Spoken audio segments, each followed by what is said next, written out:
Welcome back to the Wargrove of Woe, and welcome back to the Army Playstyle Overview. This is part 2 in a 4-part series talking about all of the Army Playstyles in Age of Sigmar 3.0.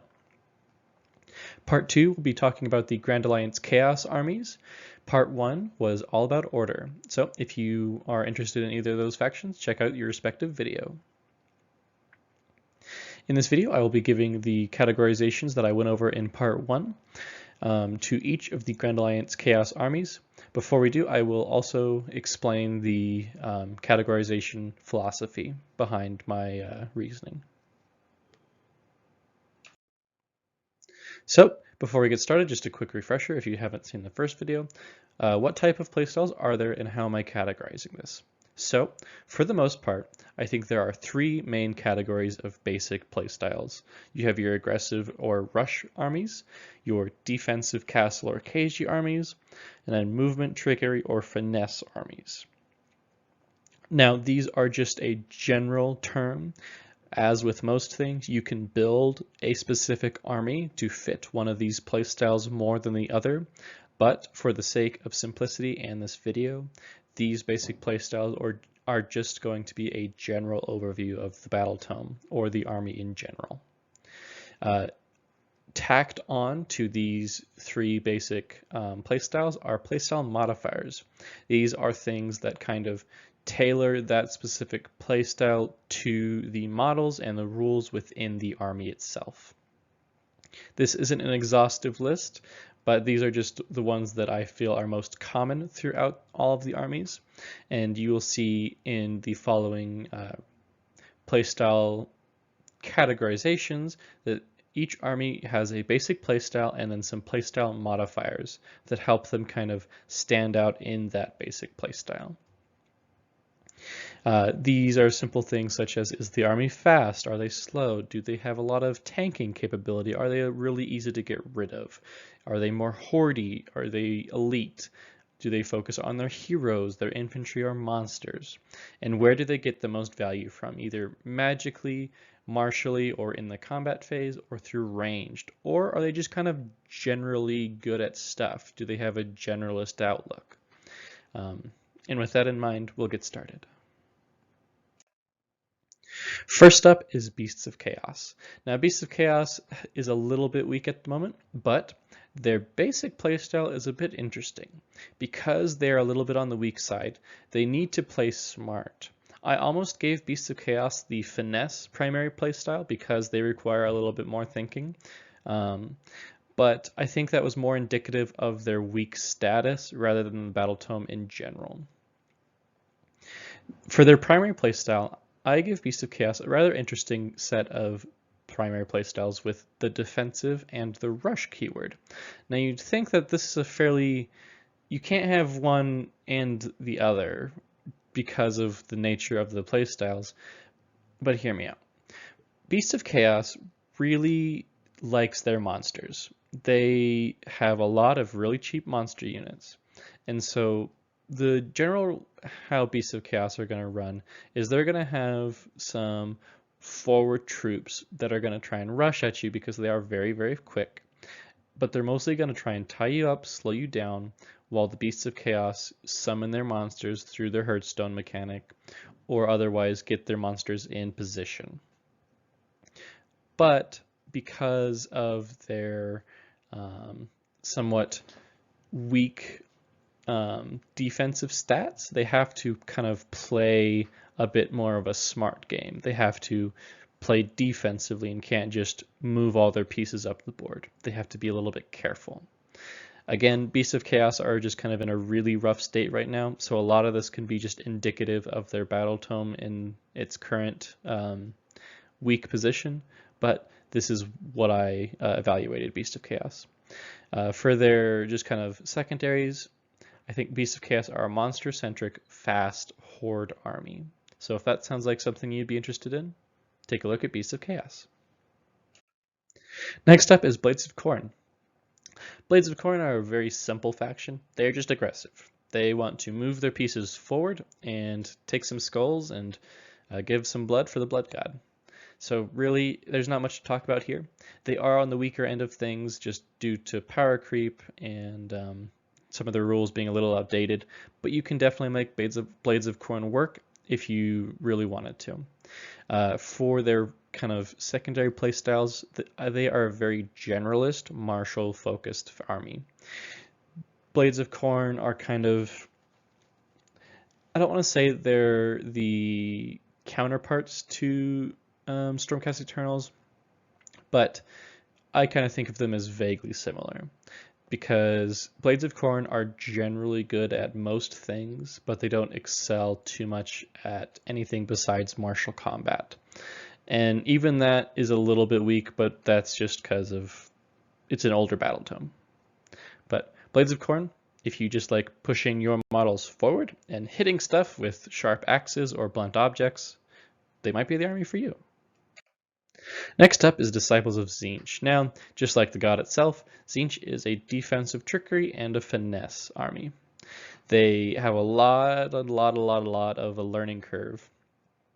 Zinc has a lot of tricks to worry about, a lot of manipulations and pseudo cheating that they need to kind of contest with, and their army is a little bit expensive and squishy, but they make up with this with excellent magic and ranged focused playstyles. So if you really like the magical type of armies and a little bit more ranged focused with either spells or ranged weapons, then Disciples of Zinc is probably something you'd like. Next up is Hedonites of Slaanesh. Hedonites of Slaanesh are a rush finesse faction. They're a little bit odd, and that's just kind of the state of their current battle tome. It's a little bit on the weaker end, but overall, Hedonites of Slaanesh want to get in your face and death by 1,000 cuts you, which in Age of Sigmar 3.0 doesn't work too much. Their whole thing is they want to wound you but not kill you so they can get depravity points and all that jazz. But Hedonites of Slaanesh are very fast, and they require a little bit more skill than your average army. For their secondary playstyles, they are fast, squishy, and hero-centric. Now this is important here because it makes sense because of Slaanesh. The army is very hero-centric because if you are a worshipper of Slaanesh, your most important pieces are going to be these like avatars of perfection and excess. And so the heroes are very powerful, and they're going to be your keys to victory here.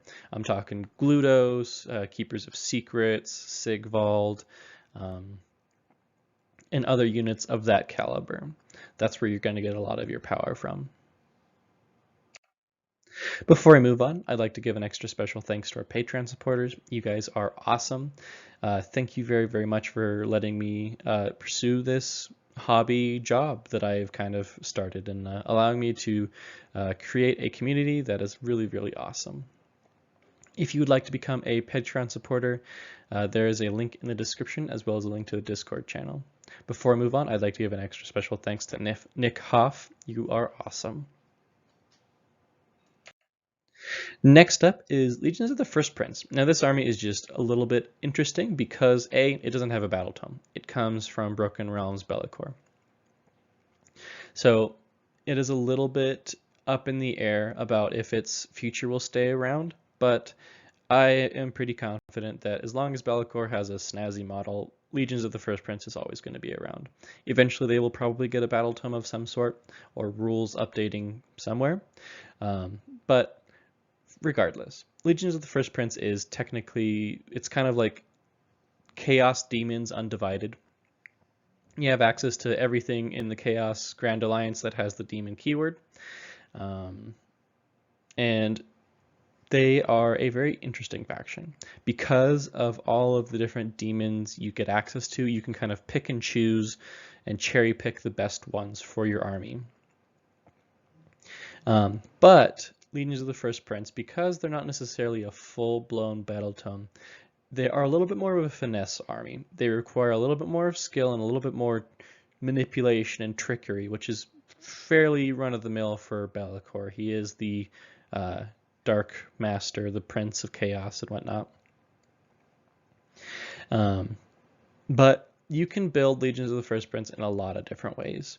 Currently, the meta with Legions is Bloodthirster, Kairos, Demon Prince of Khorne, and then Be'lakor, and then Battle Line is kind of a little more flexible. So they kind of flex into Zinc and Khorne, but you can flex into Nurgle for a little bit more staying power, or Slaanesh if you'd like to. For their playstyle, generally speaking, Legions of the First Prince are a generalist, hero-centric army. Your heroes are the key to success with Legions of the First Prince. So make sure you pick them wisely because you have a lot of choices when it comes to your hero slots. Next up is Megacannon Nurgle, a very new book and a very well-written book at that. The Megacannon Nurgle have an interesting primary keyword for their playstyle in that I think they're an aggressive, defensive primary playstyle. They like to rush up the board, get in your face, spread the disease, give the gifts of Nurgle, but they want to be tanky about it. They just want to outlast you. A good analogy that I've seen floating around is that Nurgle is going to lose a lot during the first few rounds, but they're going to come back really hard in battle round 4 and 5, and to a lesser extent 3. Megacannon Nurgle are very slow. They're elite and they are tanky. Honestly, Megacannon Nurgle is one of the more tanky armies out there. If you just really like to be a large blob, for lack of a better term, and just outlast your opponent, then Megacannon Nurgle is definitely an army for you. Their new book is also amazing. I cannot sing its praise well enough. I think that it is probably one of GW's best battle tomes or codexes they've ever made. Next up is Skaven. Now there's a little asterisk on Skaven because their playstyle and their army style is very dependent on the clan you favor and how much you lean into that. So like, for example, a clan Verminous army is going to look very different than a very heavy clan Scryer army. So just keep that in mind and take this with a grain of salt. But generally speaking, I think Skaven have a very castle playstyle. They like to have their hordes of infantry up front to take the brunt and have some heroes or warp lightning cannons or some backline things to plink away at the opponent. Now, additionally, Skaven is very RNG dependent. They like to roll dice, and if you roll bad, you detonate yourself. So be aware of that. It is kind of inconsistent, which can provide some very fun moments, but it can also be very frustrating. Generally speaking, Skaven have a very generalist, squishy horde army playstyle.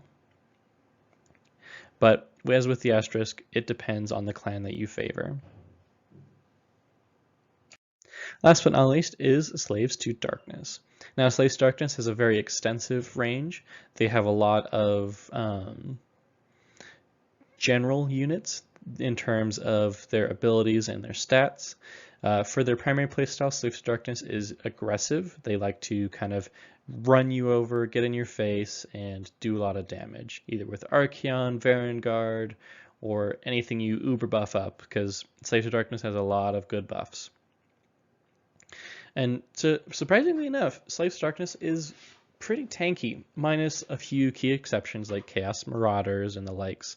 You can get a lot of staying power with Slaves to Darkness, and they have enough generalized abilities and war scrolls that I would give them the general keyword. So if you're looking for an all-around good, tanky, aggressive army, Slaves to Darkness is probably the army for you.